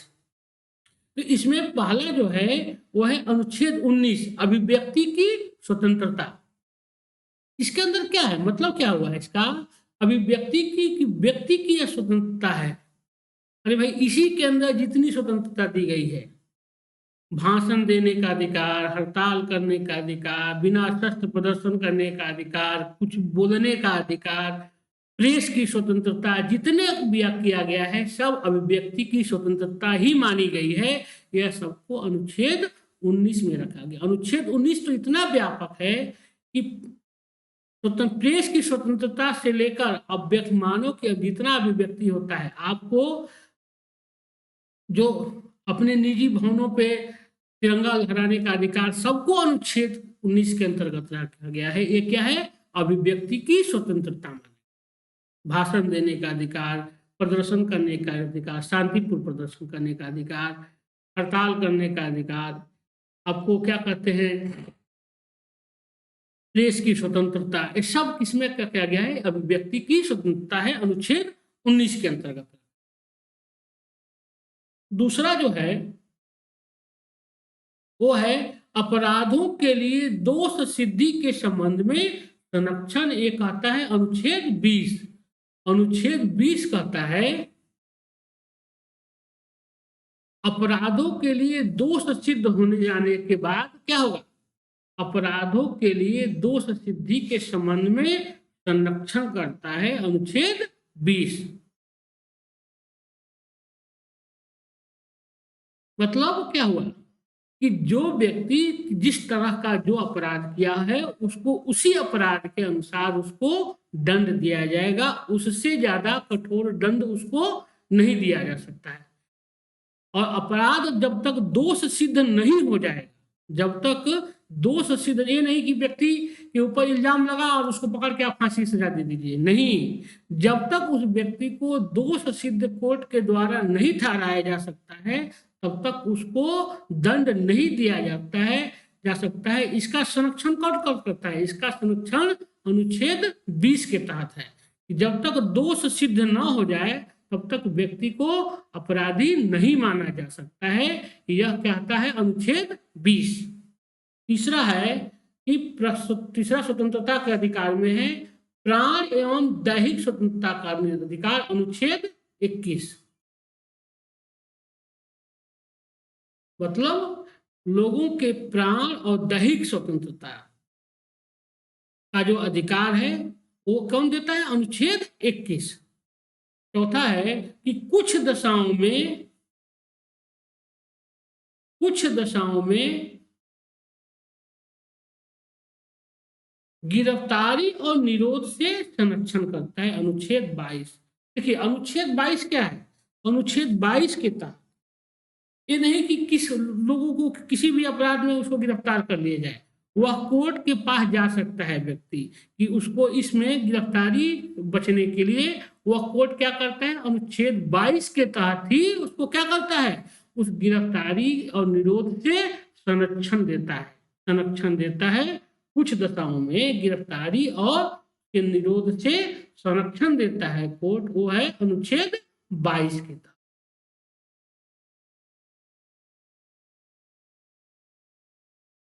तो अगला मूल अधिकार है वो है शोषण के विरुद्ध अधिकार, शोषण के विरुद्ध अधिकार, अनुच्छेद 23 और 24 में पहला मानव के दुर्व्यवहार और बाल श्रम पर प्रतिषेध, बहुत बड़ा अनुच्छेद है, बहुत इंपॉर्टेंट है। मतलब इसमें क्या है कि कोई भी मानव एक दूसरे मानव के साथ कोई भी जाति के आधार पे, धर्म के आधार पे, लिंग के आधार पे उसके साथ दुर्व्यवहार नहीं, उसके रंग के आधार पे दुर्व्यवहार नहीं किया जा सकता है। और दूसरा बाल श्रम पर प्रतिषेध, मतलब कि बालकों को 18 साल से कम उम्र के बालकों को ऐसे किसी भी काम में नहीं लगाया जा सकता है जो उनके जीवन के लिए क्या हो, खतरा उत्पन्न करता हो। कहने का मतलब ये हुआ कि 18 साल से कम उम्र के बालक के साथ कोई भी आप काम उन पे खतरनाक मशीनों पे उन्हें नहीं लगा सकते हैं। अगर ऐसा किया जाता है तो यह क्या है, यह बाल श्रम के कानून के तहत उस व्यक्ति को इसके लिए सजा का प्रावधान है। और अनुच्छेद 23 जो है वो मानव के दुर्व्यापार और बाल श्रम पर प्रतिषेध करता है। मानव दुर्व्यापार मतलब मानव का व्यापार, भाई क्या बधुआ मजदूरी, बधुआ कहने का मतलब हुआ बधुआ मजदूरी, मानव का दुर्व्यापार मतलब बधुआ मजदूरी या बधुआ मजदूर। पहले क्या होता था, पहले बहुत बधुआ मजदूर, हम इतिहास में आप लोग पढ़े होंगे कि बधुआ मजदूर होते थे कि पूरा जीवन उसका गुलामी करते हुए बीत जाता था, फिर भी वो आजाद नहीं हो पाता। तो बधुआ मजदूर जो होते थे पीढ़ी की पीढ़ी चलते थे, पता चलता था कि पिता बधुआ मजदूर हो गया, उसकी कई पीढ़ियां उसी में लगी रहती थी, वो निकल नहीं पाती थी। इस पे क्या किया, अनुच्छेद 23 जो है भारतीय संविधान का अनुच्छेद 23 है जो क्या कहता है, शोषण के विरुद्ध अधिकार है, वह प्रतिबंधित करता है इस पे और बाल श्रम पे। अनुच्छेद 24 कहता है कि कारखानों इत्यादि में बच्चों के नियोजन पर प्रतिबंध। मतलब अनुच्छेद 23 क्या कहता है कि बालकों से आप श्रम नहीं करा सकते हैं। बालकों से मतलब जिनका उम्र 18 साल से कम है, आप उनसे श्रम नहीं करा सकते हैं, यह प्रतिबंध करता है अनुच्छेद 23। और अनुच्छेद 24 में यह डिफाइन किया गया है कि कारखानों इत्यादि में बच्चों के नियोजन पर प्रतिबंध। मतलब खतरनाक मशीनों से जो संचालित कारखाने हैं या किसी तरह के जो कारखाने हैं जो बच्चों के जीवन को प्रभावित कर सकते हैं, उनमें उनके नियोजन पर कार्य करने पर प्रतिबंध लगाता है अनुच्छेद 23-24। ये ऐसा करना क्या है, एक दंडनीय अपराध है। यह दोनों बहुत इंपॉर्टेंट है। शोषण के विरुद्ध अधिकार अनुच्छेद 23 और अनुच्छेद 24 जो है वो बहुत इंपॉर्टेंट है परीक्षा की दृष्टि से। अब अगला है धर्म की स्वतंत्रता का अधिकार, अनुच्छेद 25 से 28। पहला है अंतःकरण व धर्म को अबाध रूप से मानने, आचरण व प्रचार करने की स्वतंत्रता। भाई देखिए, इसी के तहत तो लोग धर्म परिवर्तन कराते हैं ना। देखिए, धर्म परिवर्तन जबरिया धर्म परिवर्तन क्या है, अपराध की श्रेणी में आता है। लेकिन अगर लोग अपनी स्वेच्छा से अपने धर्म परिवर्तन करते हैं तो यह अपराध की श्रेणी में नहीं आता है। अगर लोग स्वेच्छा से अपने धर्म का परिवर्तन करते हैं तो यह अपराध की श्रेणी में नहीं आता है। धर्म यही से अनुच्छेद 19 धर्म की स्वतंत्रता का अधिकार जो 25 से 28 तक है, यही इनको क्या करता है, संरक्षण प्रदान करता है कि सभी को अपने अंतःकरण से धर्म का क्या करना, मानने का अधिकार। अरे भैया, हम आज मान लीजिए कि हम हिंदू धर्म मान रहे हैं, हमको अगर हिंदू धर्म में आस्था नहीं रही तो हम कल इस्लाम स्वीकार कर सकते हैं, कोई और धर्म स्वीकार कर सकते हैं। यह हमारे अंतःकरण की आवाज के अनुसार। इसकी स्वतंत्रता का कौन गारंटी देता है, अनुच्छेद 25। अंतःकरण व धर्म को अबाध रूप से मानने, आचरण करने और प्रचार करने की स्वतंत्रता देता है अनुच्छेद 25। और दूसरा चीज क्या है कि हम अपने धर्म का सही तरीके से उसका हम प्रचार प्रसार कर सकते हैं। हाँ, जबरदस्ती किसी के साथ नहीं कर सकते। यह इसका संरक्षण हमको देता है अनुच्छेद 25। दूसरा जो है धर्म के स्वतंत्रता का अधिकार के तहत 26वां अनुच्छेद 26 कहता है धार्मिक गतिविधियों के प्रबंध का अधिकार।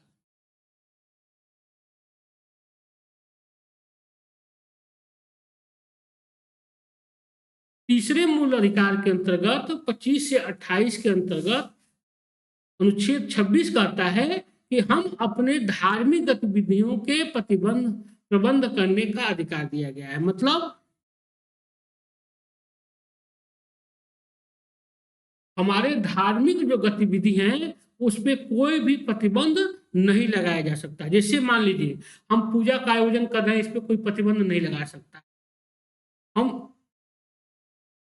अपने धर्म के संबंधित कोई अगर आयोजन कर रहे हैं, इस पे प्रतिबंधित नहीं किया जा सकता है। इसका संरक्षण हमें कौन देता है, अनुच्छेद 26 इसका संरक्षण प्रदान करता है। अगर इस पे कोई प्रतिबंध लगाने चाहता है तो उस पे संरक्षण का काम करता है अनुच्छेद 26। अनुच्छेद 27 है किसी धर्म विशेष की अभिवृद्धि हेतु करारोपण पर प्रतिबंध।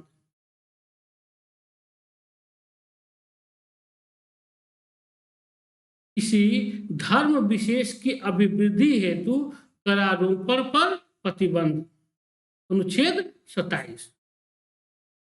कुछ शिक्षण संस्थाओं में धार्मिक शिक्षा या धार्मिक उपासना में उपस्थिति होने के संबंध में स्वतंत्रता है। यह लोगों को छोड़ दिया गया है कि कुछ शिक्षण संस्थाएं या धार्मिक शिक्षा या धार्मिक उपासना में उपस्थित होना है कि नहीं होना है, यह क्या किया गया है, यह लोगों पर छोड़ दिया गया है। आप किसी के साथ जबरदस्ती नहीं कर सकते हैं कि नहीं आपको इसमें शामिल होना ही होना है। यह लोगों की अभिव्यक्ति की स्वतंत्रता पे छोड़ दिया गया है।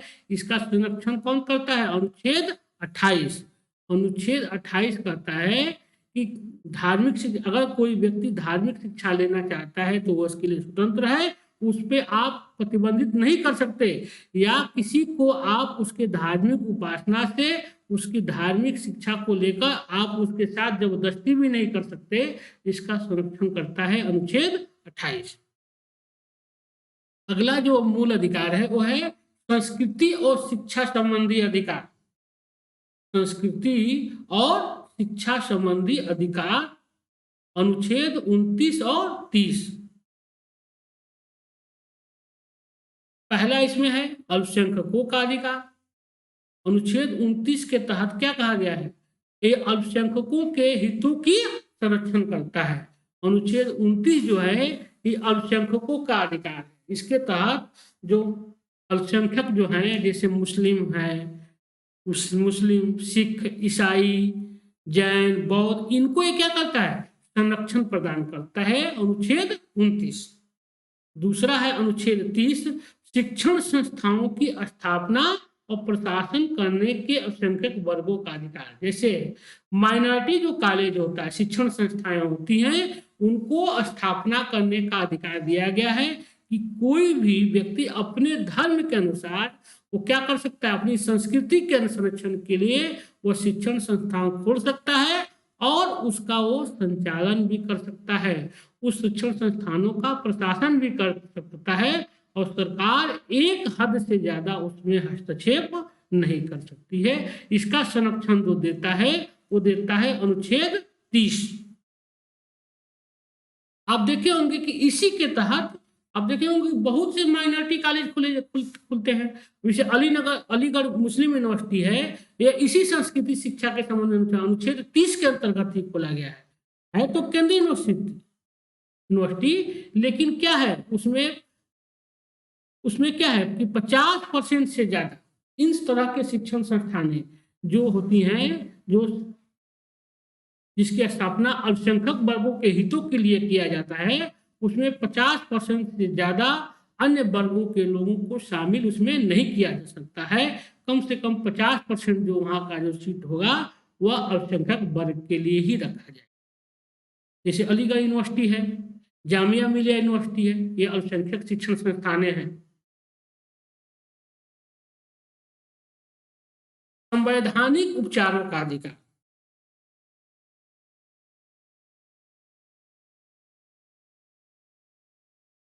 अनुच्छेद 32, इसके अंतर्गत क्या क्या है? परमादेश, बंदी प्रत्यक्षीकरण, प्रतिषेध, उत्प्रेरण और अधिकार रक्षा।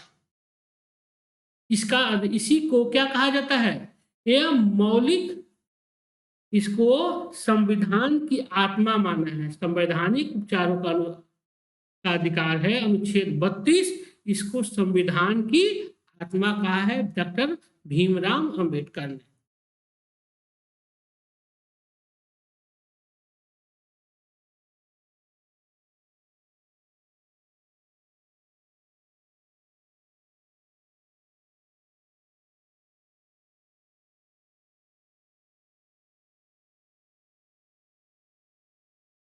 अब हम एक एक करके पढ़ते हैं। अनुच्छेद 15 पीटी के अनुसार क्या होगा?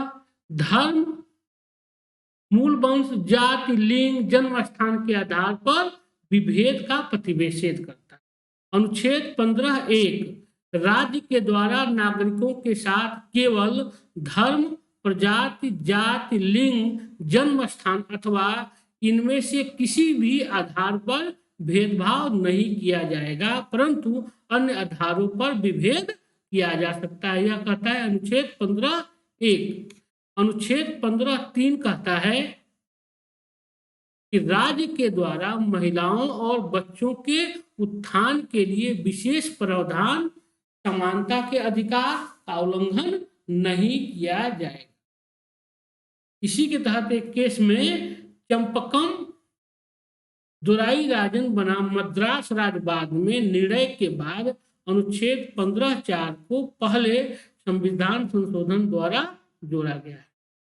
चंपकन दोराई राजन बनाम मद्रास राज्य वाद के बाद निर्णय के बाद अनुच्छेद 15(4) को पहला संविधान संशोधन जो हुआ उसके तहत इसको जोड़ा गया। अनुच्छेद 16 है लोक नियोजन के विषय पर, यह क्या करता है, अवसर की समानता देता है। अनुच्छेद 16(1) सभी नागरिकों को राज्य के अधीन नियुक्ति एवं रोजगार के अवसर की समानता होगी। अनुच्छेद 16(2) कहता है कि राज्य के अधीन नियुक्ति और रोजगार में किसी भी नागरिक के साथ केवल जाति, धर्म, मूल वंश, लिंग, जन्म स्थान, उद्भव, निवास के आधार पर किसी भी प्रकार का भेदभाव नहीं किया जाएगा। अभी तो बताए थे कि समानता के अधिकार में 14 से 18 में कि किसी व्यक्ति के साथ रोजगार में उसके जाति, धर्म, रंग, मूल, वंश, लिंग आदि के आधार पे उसके साथ कोई भी भेदभाव नहीं किया जाएगा। अनुच्छेद 16(4)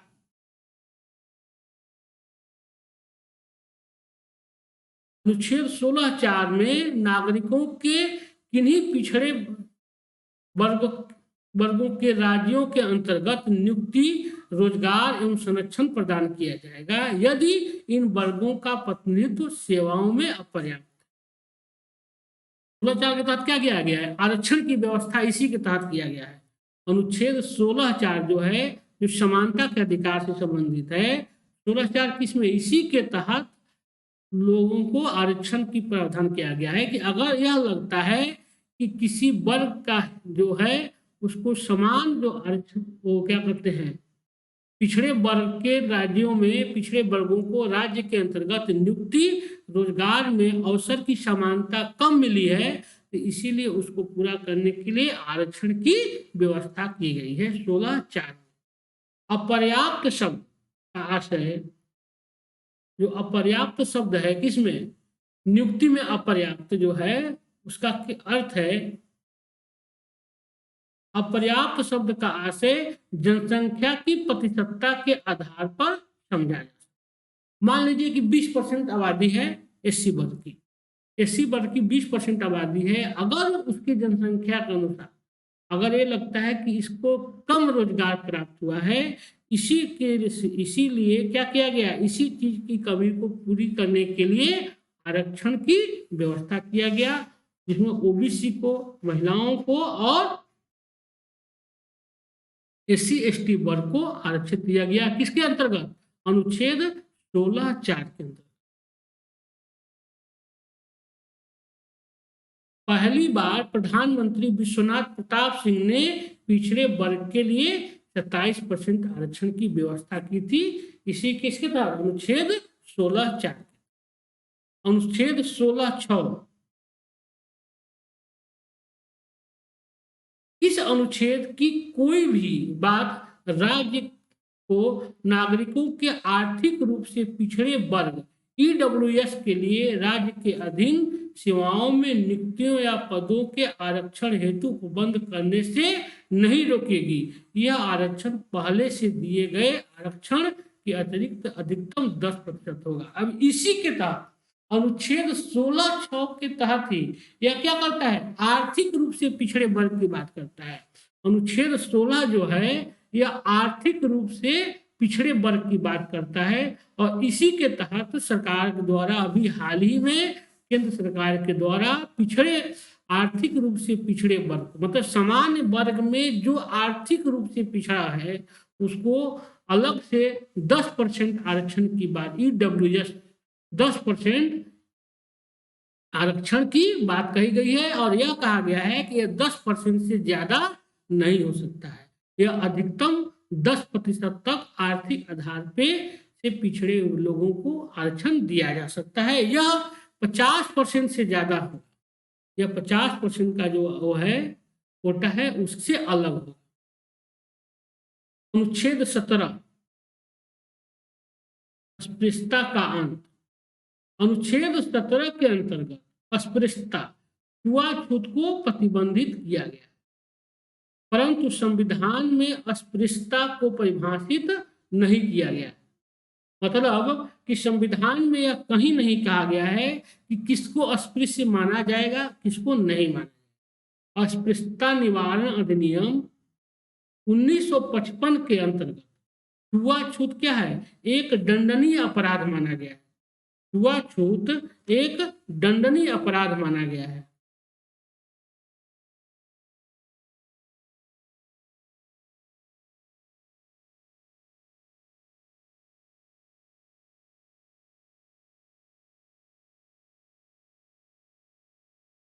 छुआछूत एक दंडनीय अपराध है, जबकि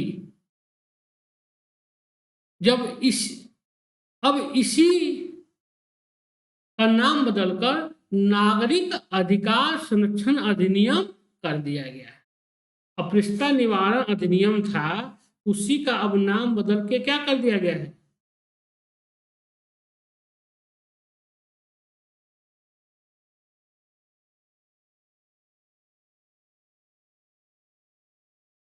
उसी का नाम बदलकर अब कर दिया गया है नागरिक अधिकार संरक्षण अधिनियम कर दिया गया है।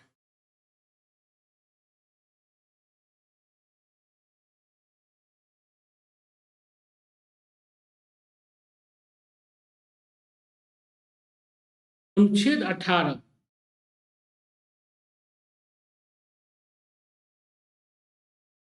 उपाधियों का अंत। राज्य के द्वारा व्यक्ति को कोई भी उपाधि नहीं दी जाएगी, परंतु शैक्षणिक एवं सैन्य उपाधियां प्रदान की जा सकती। अनुच्छेद 18 के तहत लोगों को क्या किया जाएगा, कोई भी उपाधि नहीं दी जाएगी, लेकिन उन्हें क्या शैक्षणिक और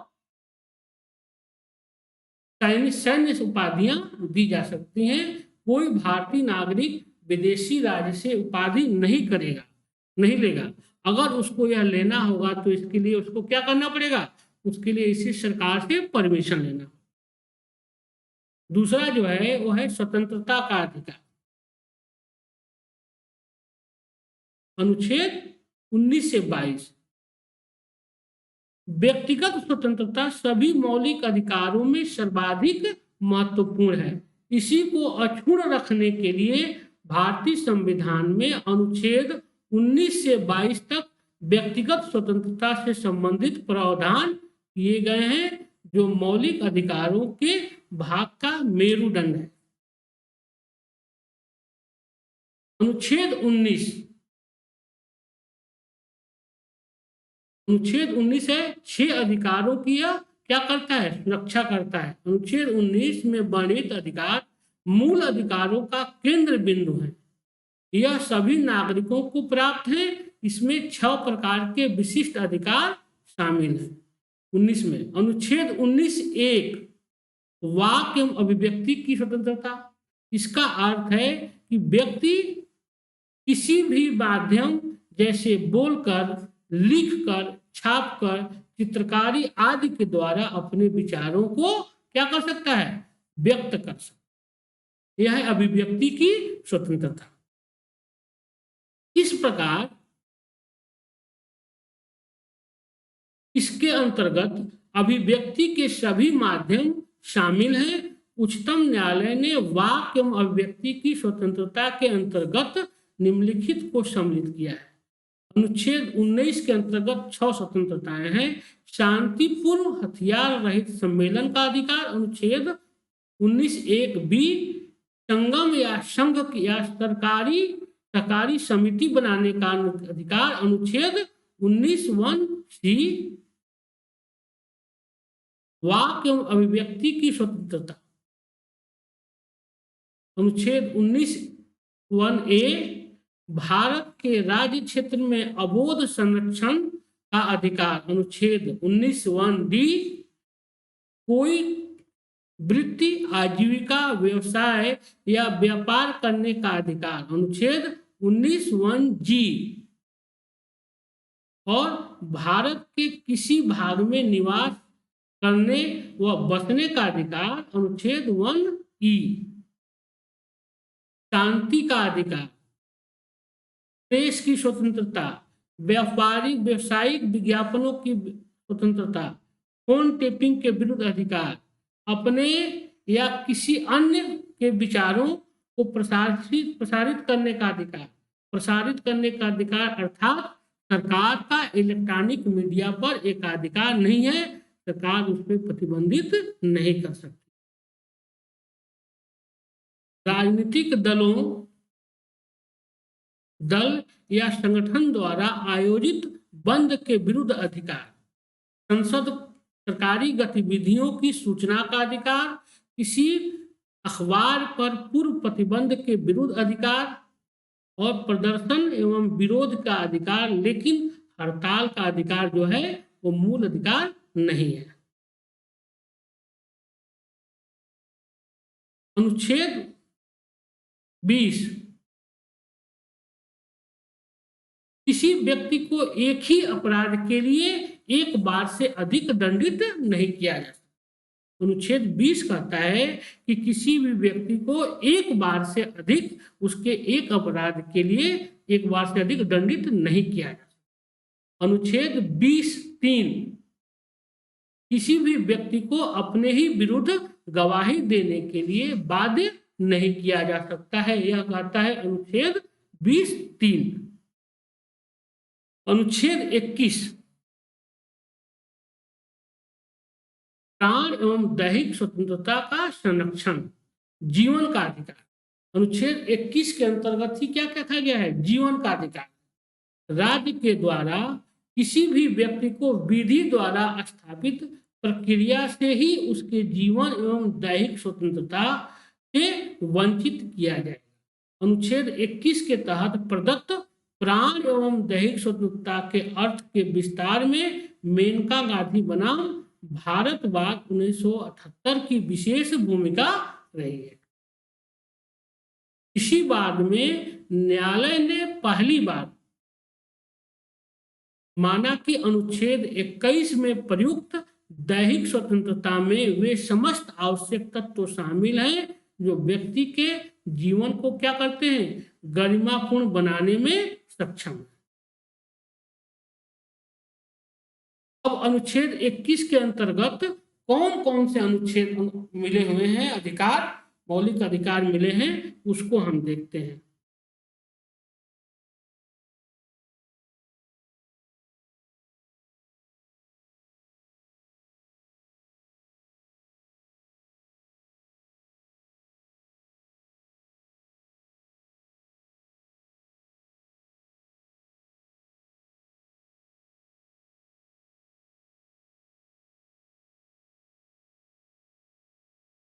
पहला जो है जीवन रक्षा का अधिकार।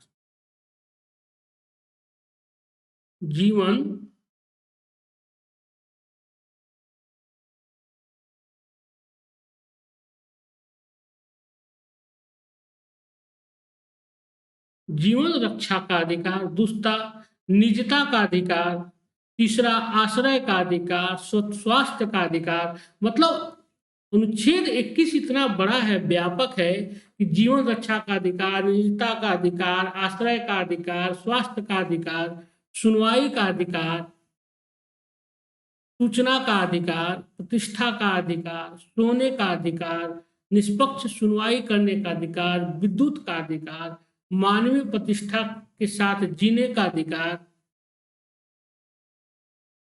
स्वच्छ पर्यावरण, प्रदूषण रहित जल एवं वायु में जीने का अधिकार एवं हानिकारक उद्योगों के विरुद्ध सुरक्षा। 13 में 6 से 14 वर्ष के उम्र के बच्चों को निःशुल्क शिक्षा, या क्या इसको 86वें संविधान संशोधन द्वारा इसको मूल अधिकार बना दिया गया है कि 6 साल से लेकर 14 साल के बच्चे को इसको मूल अधिकार माना गया है शिक्षा के। निःशुल्क कानूनी सहायता का अधिकार। 15वां अकेले कारावास में बंद होने के विरुद्ध अधिकार। किसी व्यक्ति को अगर गिरफ्तार किया जाता है तो उसके खिलाफ त्वरित सुनवाई का अधिकार, हथकड़ी लगाने के विरुद्ध अधिकार, अमानवीय व्यवहार के विरुद्ध अधिकार, फांसी में देरी के विरुद्ध अधिकार, विदेशी यात्रा करने का अधिकार, विदेश यात्रा, ये भी मूल अधिकार में है। इसको भी अनुच्छेद 21 के अंतर्गत संरक्षण दिया गया है। बंधुआ मजदूरी करने के विरुद्ध अधिकार, हिरासत में शोषण के विरुद्ध अधिकार, आपातकालीन चिकित्सा सुविधा का अधिकार, सरकारी अस्पतालों में समय पर उचित इलाज का अधिकार, राज्य के बाहर न जाने का अधिकार, कैदी के लिए जीवन की मूलभूत आवश्यकताओं का अधिकार, महिलाओं के साथ सम्मानपूर्वक व्यवहार करने का अधिकार,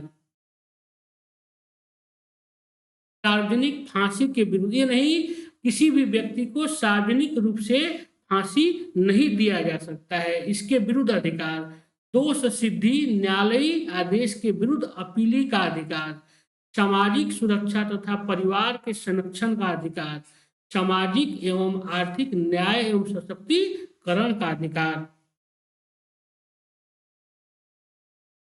बार क्रेडिटर्स के विरुद्ध अधिकार, जीवन बीमा पॉलिसी के विनियोग का अधिकार, शोर प्रदूषण से मुक्ति का अधिकार, जीवन साथी चुनने का अधिकार और गरिमामय मृत्यु का अधिकार। ये क्या है?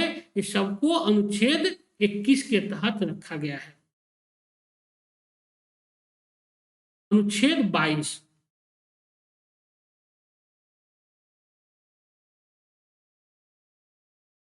अनुच्छेद 21A कहता है कि 86वें संविधान संशोधन 2002 के द्वारा इसको जोड़ा गया है। इसके अनुसार 6 से 14 वर्ष के बच्चों को अनिवार्य एवं निःशुल्क प्राथमिक शिक्षा दी जाएगी। इस संबंध में राज्य के द्वारा विधि का निर्माण किया जाएगा। पशुओं को उत्पीड़न से सुरक्षा का अधिकार, मई 2014 में सुप्रीम कोर्ट ने भारतीय पशु कल्याण बोर्ड की याचिका पर सुनवाई करते हुए यह महत्वपूर्ण निर्णय दिया था, जिसके आधार पर क्या किया गया था? तमिलनाडु में जल्लीकट्टू के आयोजन, बुल फाइटिंग जो होता था, इस पे प्रतिबंध लगा दिया गया। सुप्रीम कोर्ट ने इसी अनुच्छेद के तहत 21 के तहत सुप्रीम कोर्ट ने अनुच्छेद 21 में प्रयुक्त शब्द जीवन को विस्तारित करते हुए जानवरों के जीवन का भी इसमें सम्मिलित किया। साथ ही यह स्पष्ट किया कि जानवरों को भी उत्पीड़न मुक्त जीवन जीने का क्या है? अधिकार है। अनुच्छेद 22 कुछ दशाओं में गिरफ्तारी व विरोध से संरक्षण देता है। अनुच्छेद 22A मनमानी गिरफ्तारी से संरक्षण दिया गया। किसी व्यक्ति को गिरफ्तार करने का कारण बताया जाएगा। मतलब अगर किसी व्यक्ति को अगर गिरफ्तार किया जाता है तो उसको उसका पहले कारण बताया जाएगा और उसे अपने मनपसंद विधि व्यवसायी वकील से परामर्श करने का यह अधिकार है, या मूल अधिकार है कि मतलब उसको क्या है, उसको न्यायालय के द्वारा यह अधिकार दिया गया है कि वह अपने मनपसंद वकील से परामर्श लेगा। अनुच्छेद 22(2) किसी व्यक्ति को हिरासत में लेने के 24 घंटे की अवधि में निकटतम न्यायिक मजिस्ट्रेट के समक्ष प्रस्तुत करना होगा, जिसमें यात्रा के समय वह शामिल नहीं होगा। मतलब अगर किसी को गिरफ्तारी की जाती है तो उसको 24 घंटे के अंदर न्यायालय के सामने, मजिस्ट्रेट के सामने उसको उपस्थित करना होगा। यह आज हम अनुच्छेद 22 तक पढ़े, कल अनुच्छेद हम 23 पढ़ेंगे मूल अधिकार में। आज हम इसी के साथ मैं अमित कुमार सिंह आज का क्लास समाप्त करता हूं। दोस्तों, आप हमारे वीडियो को लाइक कीजिए और हमारे चैनल को सब्सक्राइब कीजिए तथा हमारा कोड है AKS001, आप उसके तहत जरूर एडमिशन लीजिए। यही हमारी आपसे गुजारिश है। नमस्कार, धन्यवाद।